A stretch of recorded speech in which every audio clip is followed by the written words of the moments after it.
Makele Kele, Bakongo, Poto Poto, Mungali jusqu'à Kintele, c'est toutes les 10 communes de Brazzaville qui sont présentes. À l'esplanade du Palais des Congrès de Brazzaville, la campagne d'adhésion à l'initiative Le Patriarche s'est poursuivie le 21 mai. Devant chaque stand, les responsables admettent le bon déroulement de cette opération.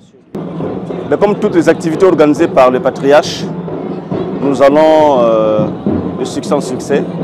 Imaginez, il y a un groupe de 10 personnes qui sont arrivées à raison de 18, donc ça fait presque 180 personnes qui sont venues. Pour Makele Kele, les 180 personnes, je prends un minimum 180 personnes qui sont venues, ou disons 220 personnes qui sont arrivées pour le compte de Makele Kele. Et tout ce monde-là va repartir avec une fiche d'enregistrement. Et dans chaque fiche d'enregistrement, il y aura 25 personnes.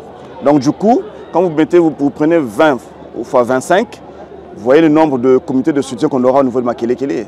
L'enregistrement des associations et mutuelles, c'est un processus organisé qui obéit à une logique mise en place par les organisateurs.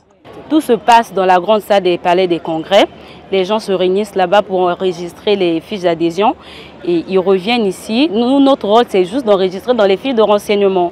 Donc, ils vont là-bas dans la grande salle s'enregistrer. C'est le responsable de l'association qui se présente, qui prend les fiches de tout son comité, enregistre et ramène à notre niveau, au niveau de la coordination. C'est donc ici que tout commence. Ce deuxième jour de la campagne, elle a été consacrée exclusivement aux femmes. Des adhésions massives au Patriarche, la dynamique qui promet soutenir ces femmes dans leurs projets d'entreprise dans le cadre de la campagne Le Bokoya Patriarche. Fallait qu'ils soient dans cette salle pour exprimer leur soutien, pour crier haut et fort au président de la République, pour crier haut et fort à toute la société congolaise qu'ils ont besoin de financement, qu'ils ont besoin d'encadrement, qu'ils ont besoin que la main du Patriarche puisse les appuyer, que Matissa a fait, et que derrière chaque femme dans cette salle se trouve une businesswoman qui attend un financement. Des femmes qui adhèrent à ce mouvement, elles sont enthousiasmées par le projet du Patriarche. Ce qui m'a tellement motivée, c'est parce que l'initiative du coordinateur général de la JAE qui m'a vraiment intéressée au fait.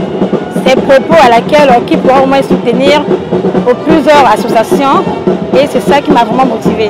Il a des propos qui sont tellement bien pour l'avenir non seulement des associations et de nous aussi des femmes. Et c'est ça qui m'a vraiment intéressée. Nous sommes venus parce que c'est un grand appel, c'est un patriarche qui a encore de l'amour pour nous. Ça veut dire qu'à travers le ministre Tchalisson Elvis Okombi, notre papa a encore besoin de nous. Nous les enfants qui le refusons peut-être, mais lui il a dit « je suis là, je vous tends la main ». Moi c'est une grande joie pour moi, surtout pour notre association Wende Lamuka. La création des clubs de soutien au Patriarche, digne Elvis Tchalisson Okombi promet la mobilisation des centaines de milliers de Congolais. Une éventuelle force électorale en faveur de Denis Sassou Nguesso en 2026.